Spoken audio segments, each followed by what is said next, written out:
Manusia adalah makhluk yang di dalam dirinya melekat dimensi-dimensi biologis, rohani, dan sosial. Dalam dimensi biologis, makhluk yang dinamakan manusia atau Homo sapiens merupakan salah satu percabangan dari keluarga hominid. Jadi dalam evolusi, manusia bukan berasal dari kera, melainkan hanya sepupuan jauh saja. Meskipun demikian, di antara subkeluarga hominid terdapat jenis hewan yang memiliki kromosom identik dengan manusia. Yang paling terdekat adalah simpanse. Diketahui bahwa kromosom antara manusia dengan simpanse adalah 95% identik. Padahal kromosom antara simpanse dengan gorila justru jauh lebih berbeda. Dalam kitabnya yang monumental yaitu Muqaddimah, Ibnu Khaldun bahkan pernah menjelaskan bahwa manusia termasuk jenis hewan. Tuhan membedakannya dari binatang lainnya melalui kemampuan manusia untuk berpikir.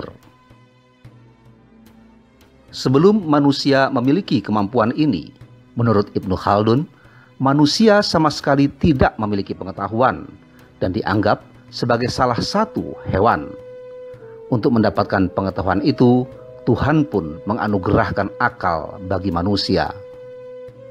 Maka bila kita mendengar cerita mengenai seseorang yang berperilaku dan bertindak jahat, acap kali kita memahaminya sebagai perbuatan yang tidak berperi kemanusiaan. Artinya, orang tersebut seakan tidak menggunakan akal sehat yang ia punyai. Orang itu bertindak seperti hewan. Manusia, kata Aristoteles, adalah hewan yang berakal sehat, yang mengeluarkan pendapatnya, yang berbicara berdasarkan akal pikirannya. Dimensi rohani berkait dengan mental dan spiritual manusia. Dalam aspek mental, kemampuan manusia memiliki perasaan menjadikan manusia memiliki perbedaan dengan organisme lainnya. Dalam bahasa Blaise Pascal disebutkan bahwa manusia adalah makhluk tersedih di antara semua makhluk. Sedangkan dalam aspek spiritual, manusia selalu berupaya mengelola kejiwaannya. Dari upaya pengelolaan jiwa tersebut, salah satu yang terpenting adalah melalui agama, di mana terjalin hubungan antara manusia dengan Tuhan. Jika pengaruh agama dapat menginternalisasi dalam diri manusia, maka manusia akan muncul sebagai makhluk rohani. Sementara dalam dimensi sosial, menurut Aristoteles, manusia adalah zoon politikon, artinya hewan bermasyarakat. Manusia, kata Aristoteles, dikodratkan untuk hidup bermasyarakat dan berinteraksi satu sama lain. Dan inilah yang juga membedakan antara manusia dengan hewan. Sejalan dengan Aristoteles, Adam Smith menyebutkan bahwa manusia adalah Homo homini socius, artinya manusia menjadi sahabat bagi manusia lainnya. Meskipun begitu, menurut Adam Smith, manusia juga merupakan Homo economicus atau makhluk ekonomi. Sebagai Homo economicus, manusia cenderung tidak pernah merasa puas dengan apa yang diperolehnya dan selalu berusaha terus-menerus untuk memenuhi kebutuhannya. Sedangkan dalam pandangan Thomas Hobbes disebutkan kalau manusia justru merupakan Homo homini lupus. Manusia kerap memangsa manusia lainnya. Karena sifat alamiahnya tersebut, maka masyarakat manusia yang menyadari kemudian bersepakat membentuk negara. Tujuannya agar negara bisa menjadi pelindung bagi manusia-manusia pendukungnya. Dari penjelasan mengenai dimensi-dimensi manusia tersebut, Maka bila manusia mampu memenuhi kodrat dimensi ruhaniah, biologis, dan sosialnya, manusia pun bisa menjadi manusia seutuhnya. Dengan kata lain, untuk menjadi manusia seutuhnya, maka manusia harus mampu mengembangkan dimensi ruhaniahnya, dimensi biologisnya, dan dimensi sosialnya. Ketika Tuhan menciptakan manusia, maka dihidupkanlah manusia tadi oleh Tuhan dengan meniupkan ruh ke dalam diri atau jiwa manusia tersebut. Maka di sini manusia menjadi makhluk ruhaniah.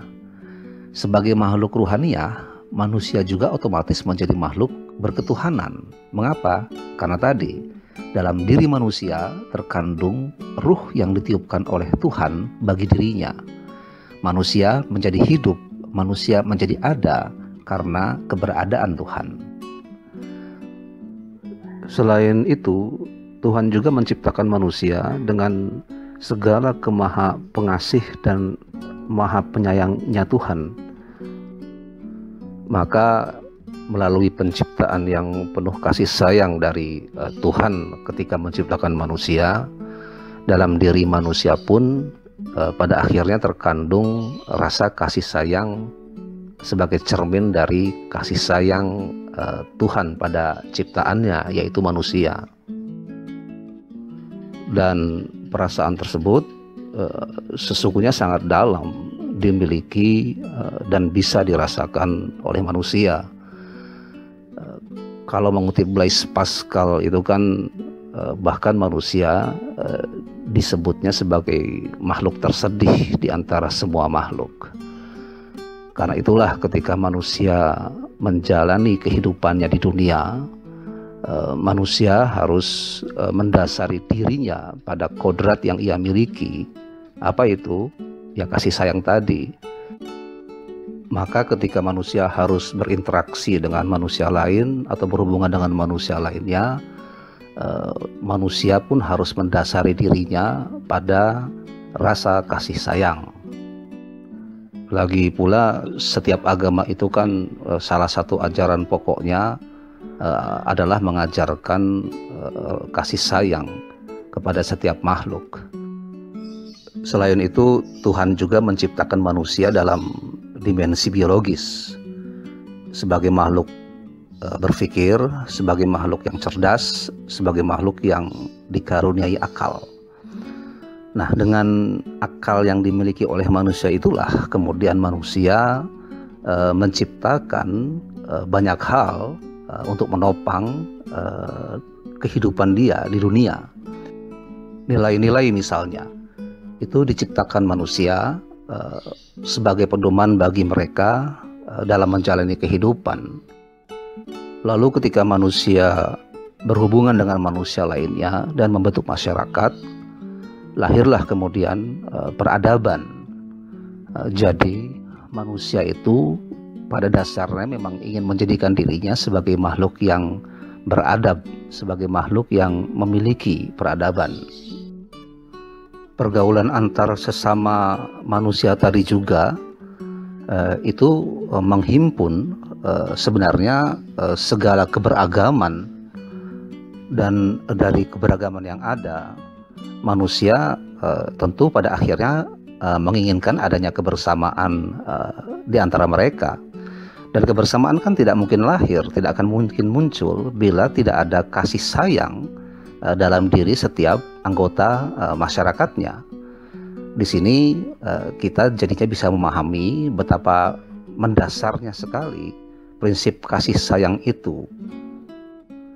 Kebersamaan juga kan sebenarnya menunjukkan bahwa manusia adalah makhluk sosial, makhluk yang tidak bisa hidup sendirian, makhluk yang harus hidup bersama manusia lainnya.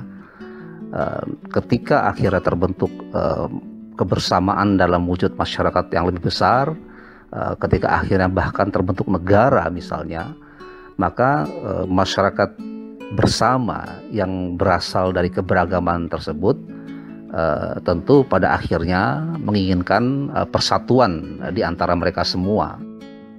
Jadi bukan sekedar hidup bersama saja di sini. Nah, akan tetapi dalam kebersamaan dan persatuan yang ada, bukan juga tidak akan terjadi perbedaan-perbedaan. Disinilah sebenarnya pentingnya musyawarah untuk menyelesaikan segala perbedaan yang ada. Akan tetapi kan musyawarah juga tidak akan mungkin bisa terlaksana dengan baik bila manusia-manusia yang bermusyawarah tersebut tidak mengawalinya atau tidak mendasari dirinya dengan kasih sayang terhadap mereka semua yang hadir dalam musyawarah. Maka penting di sini untuk setiap orang menjadikan dirinya sebagai orang-orang yang bijaksana, orang-orang yang bijak. Apa itu orang-orang yang bijaksana dalam musyawarah? Yaitu mereka yang ketika mendengar orang lain menyampaikan pendapat, itu melihat apa yang orang itu sampaikan, isi pembicaraannya apa, bukan siapa orang tersebut atau dari kelompok mana orang tersebut berasal. Akhirnya ujung dari semua itu kan sebenarnya setiap orang menginginkan bisa memperoleh kesejahteraan, bisa memperoleh keadilan dalam hidup ini. Sebagai makhluk biologis adalah pasti manusia itu ingin agar sandang, pangan, dan papannya itu bisa terpenuhi. Dan jika semua itu terpenuhi kan ini berarti mereka juga hidup sejahtera di sini.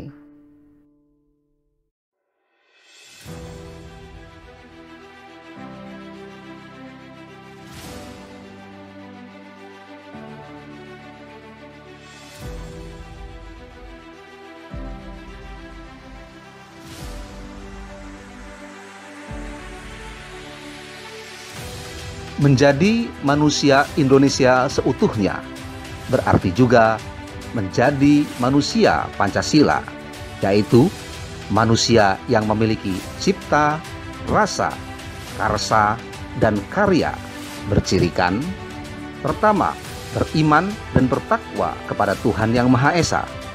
Kedua, mengakui persamaan derajat tanpa membedakan suku dan lain sebagainya. Ketiga, menempatkan persatuan dan kesatuan serta kepentingan dan keselamatan bangsa dan negara sebagai kepentingan bersama di atas kepentingan pribadi dan golongan. Keempat, mengutamakan musyawarah untuk mufakat dalam pengambilan keputusan. Dan kelima, berperan aktif melakukan kegiatan dalam rangka mewujudkan kemajuan bersama dan berkeadilan sosial.